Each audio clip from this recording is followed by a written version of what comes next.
Bonjour et bienvenue dans cette troisième partie du résumé du marketing. Donc après qu'on a vu dans la première et la deuxième partie, on a vu la définition du marketing, on a vu le marketing mix, on a vu le cycle de vie du produit, on a vu les politiques à produits, on a vu la segmentation, le positionnement, le ciblage. Donc dans cette troisième partie, on va continuer on va voir la différence entre le marketing stratégique, le marketing opérationnel. On va voir aussi le démarche marketing, on va voir les stratégies de fixation de prix, de communication, le marché, la concurrence, etc. D'accord? Donc, premièrement, on va commencer avec la différence entre le marketing stratégique et le marketing mix. Donc, la différence entre le marketing stratégique et le marketing opérationnel. Déjà, pour vous donner une idée claire et générale sur l'utilisation et l'utilité du marketing stratégique et le marketing opérationnel. Donc, pour que l'entreprise élabore et réalise sa stratégie marketing globale, il passe par deux grandes étapes. La première étape, c'est les études et les analyses et la fixation de la stratégie. Tous ces analyses, c'est ce qu'on appelle le marketing stratégique. C'est la partie théorie. Et la deuxième partie, c'est l'action. La deuxième partie, ce qu'on appelle le marketing opérationnel, c'est l'ensemble des décisions prises par l'entreprise pour appliquer cette stratégie. D'accord? Donc, ces deux étapes, ce qu'on appelle le marketing stratégique et le marketing opérationnel. Donc, le marketing stratégique, il a pour but de fixer les grands objectifs marketing qui concernent le développement de l'entreprise. Donc, ça concerne, c'est l'ensemble des décisions prises par l'entreprise pour déterminer les grandes orientations et les décisions stratégiques. C'est la planification à long terme et tous les choix liés à la segmentation, le ciblage, le positionnement. Donc, c'est au niveau du marketing stratégique. Par la suite, il y a le marketing opérationnel. Donc, le marketing opérationnel, il a pour but de mobiliser tous les moyens et les compétences de l'entreprise qu'il dispose pour mettre en application, pour appliquer les décisions prises au niveau du marketing stratégique. D'accord? Donc, le marketing opérationnel, il est orienté vers les actions. Donc, comme on a déjà vu dans la vidéo précédente du résumé, c'est le marketing mix. Il y a le politique produit, la politique prix, la politique distribution, communication. Donc, c'est des décisions applicables sur terrain. C'est ce qu'on appelle le marketing opérationnel. Donc, on peut dire, on peut conclure que le marketing stratégique et le marketing opérationnel sont interdépendants et liés. Même si c'est deux phases différentes, mais c'est lié. On ne peut pas faire une étape sans passer par l'autre. On ne peut pas passer directement au marketing opérationnel sans passer par le marketing stratégique. Pour les différences, le marketing stratégique, il est à long terme, il fixe des objectifs à long terme. Le marketing opérationnel, c'est à court terme. D'accord? Donc, la prochaine partie, c'est le démarche marketing. Donc, le démarche marketing, donc, il est défini comme l'ensemble des actions prises par l'entreprise pour l'élaboration de sa stratégie globale qui concerne toutes les actions liées aux décisions qu'il va être prises. Donc, c'est un démarche il est constitué de 4 grandes étapes. Donc, premièrement, il y a l'analyse de l'information, la réflexion, ça veut dire la fixation des objectifs. Puis, il y a les actions à faire et par la suite, il y a le contrôle. D'accord? Donc, la première des choses, c'est l'analyse de l'information.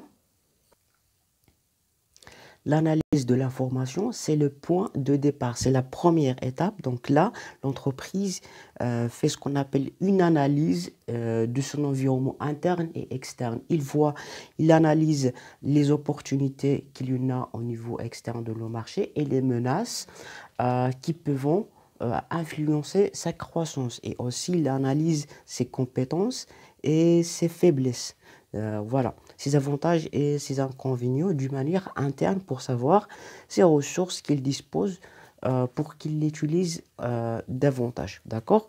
Donc, et après, il y a la deuxième étape, ce qu'on appelle la réflexion, bien la fixation des objectifs. Donc, après l'entreprise qui a fait une analyse, il va fixer des objectifs et déterminer la stratégie. Il va dire voilà notre objectif pour la prochaine période et voilà la stratégie qu'on va faire. Donc les stratégies, il va le fixer comment il va le fixer. Donc il va segmenter son marché, il va cibler quels sont les clients qu'il va cibler, le positionnement qu'il cherche à occuper dans l'esprit du consommateur et aussi l'élaboration des stratégies permettant de tracer les actions, bien les décisions qu'il va faire pour rendre ces stratégies applicables. Donc, c'est la troisième étape qui est les actions à faire. Donc, les actions à faire, l'entreprise va voir quelles sont les actions qui leur permettent de d'appliquer cette stratégie fixée, ou bien ce qu'on appelle le marketing opérationnel. Donc là, il y a les politiques produits, politique prix, distribution et communication. D'accord? Et donc la dernière étape, c'est le contrôle. Donc toujours dans l'entreprise, il y a une étape du contrôle pour vérifier si les objectifs ont été vraiment atteints. S'il est atteint, c'est bien. S'il n'est pas encore atteint, ils vont apporter des corrections, des solutions pour corriger les erreurs, pour arriver à atteindre les objectifs dans le délai fixé. D'accord? Donc, la prochaine partie, c'est les deux stratégies principales de communication. Donc, les stratégies de communication, il y a push, il y a la stratégie pull. La stratégie pull, ça consiste à promouvoir le produit vers le consommateur. Ça consiste de pousser le consommateur à acheter le produit à travers la publicité, à travers des promotions de vente, à travers plusieurs actions commerciales. Par contre, la stratégie pull, ça consiste de développer chez le consommateur une préférence pour la marque. Ça signifie que généralement les entreprises qui le font, c'est les entreprises de luxe. C'est le consommateur qui va vers la marque pour acheter le produit et non le contraire. Donc là l'entreprise laisse le consommateur d'aimer le produit. D'accord? Donc pour les types et les moyens de communication, donc, il y a la publicité, il y a les promotions de vente, il y a les relations publiques. Donc on l'a déjà vu dans la vidéo précédente. Par la suite, la prochaine partie, c'est le marché. Donc, le marché, donc c'est quoi la définition déjà du marché? Donc, le marché est défini économiquement comme le lieu de rencontre entre l'offre et la demande. C'est ça la définition économique. Mais en marketing, c'est constitué par l'ensemble des clients capables et désireux et qui désirent de procéder à un échange. Ça veut dire acheter le produit pour satisfaire un besoin ou un désir. Donc, c'est ça la définition du marché en marketing. Donc, pour le marché de marketing, il est constitué des clients potentiels pour l'entreprise. Donc, il y a ce qu'on appelle la part de marché. Donc, pour la part du marché, c'est la place occupée par l'entreprise dans le marché. Comment on détermine la place occupée par l'entreprise? Donc, on va calculer le nombre des ventes que l'entreprise a réalisé durant une période, on va le diviser sur l'ensemble, la totalité des ventes des autres entreprises du même secteur, pour savoir est-ce que l'entreprise, c'est l'entreprise qui a eu la part le plus important, ou bien une part qui est moyenne, ou bien une petite part. Donc c'est comme ça on calcule la part de marché.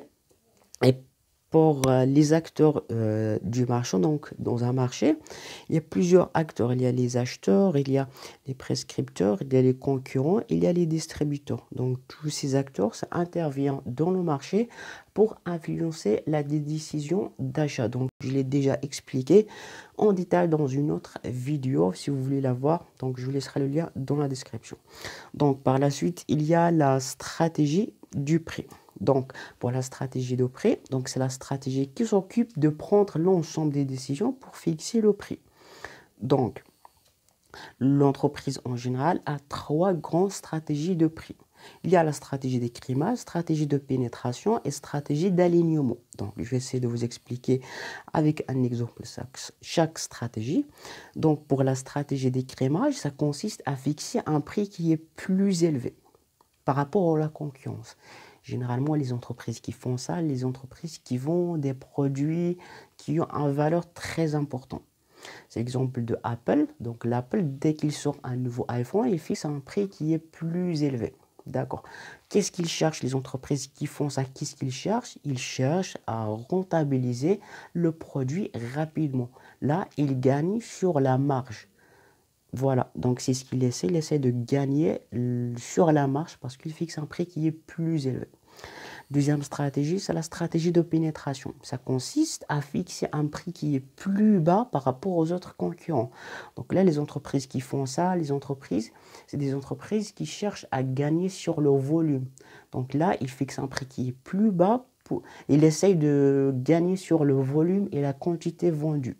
Parce que quand les consommateurs voient un prix qui est plus bas, ils vont acheter plusieurs quantités, de grandes quantités. D'accord? Les entreprises qui font ça, c'est les entreprises qui vendent des produits qui n'ont pas beaucoup de valeur. D'accord?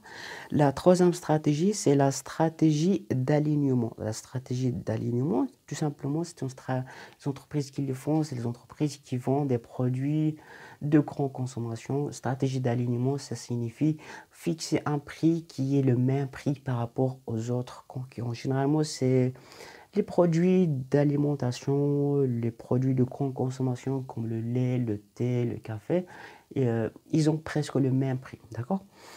Par la suite, il y a la concurrence. Donc, la concurrence, qu'est-ce que signifie? Donc, il est défini comme la rivalité et la compétition qui existent entre les entreprises qui opèrent sur un marché et qui satisfont le même besoin aux consommateurs. Donc, le concurrence, c'est le fait que c'est la compétition qui existe entre les entreprises qui opèrent dans le même marché.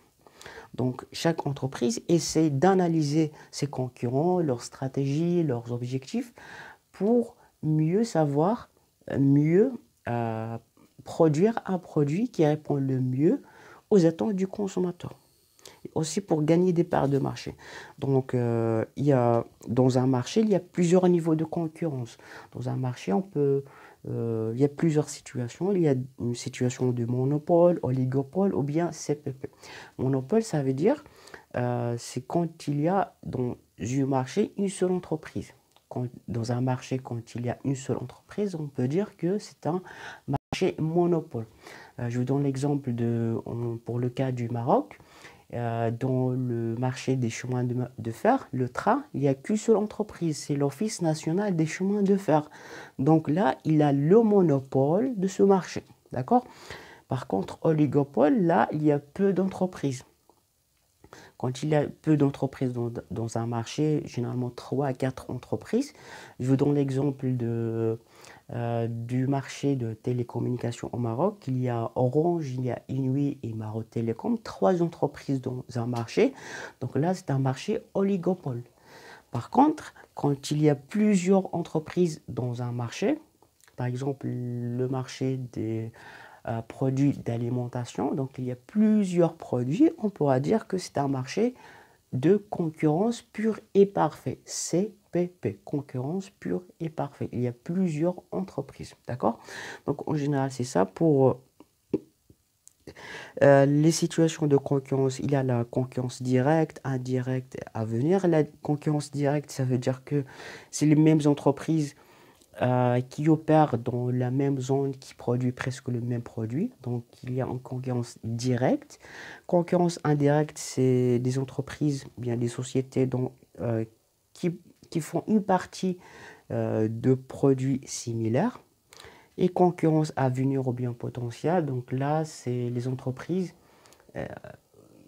potentielles qui peuvent entrer dans le marché dans une autre entreprise. Donc, en général, c'est ça le résumé du marketing.